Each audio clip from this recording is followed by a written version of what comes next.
We live in a world today where there's vast amounts of information that's readily available to people for their day-to-day lives or for business senses, research, etc.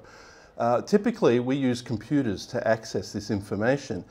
But we find that today, hardware is evolving at a faster rate than what traditional methods of accessing this information can allow for. So often the hardware is underutilized for the available processing power in a computer. So our research is focusing on ways of finding more efficient methods of accessing vast volumes of data with modern hardware. Our research is focused on streaming data, that is accessing data from remote sources where the data is in too vast a volume to consume in its entirety on any given computer system. So traditional state-of-the-art methods to do this would be to take snapshots of data, look at smaller subsets, to look at specific time windows of data to analyze and process this data. What we hope to achieve with our research is to find more expeditious manners of processing this data. So there is really two key goals for what we wish to achieve.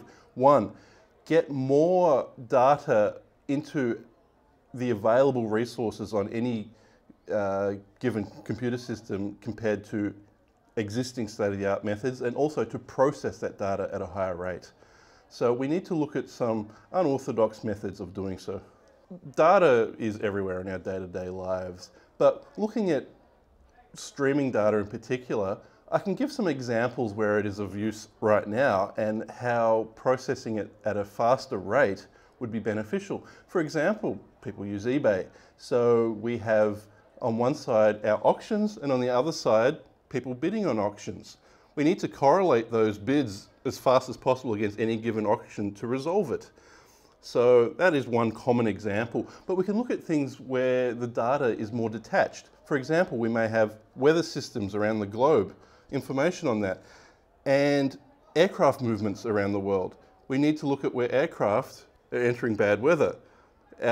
The volume of data for that is too great to grab in its entirety. But we can also look at embedded systems such as the engine management computer in a car. It collects and logs data from various sensors in the engine. It might be looking for,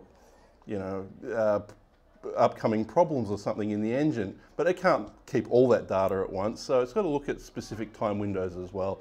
So the faster we can process such data, I think it's a generic solution to a generic problem. So the better we can do it, it applies to many situations.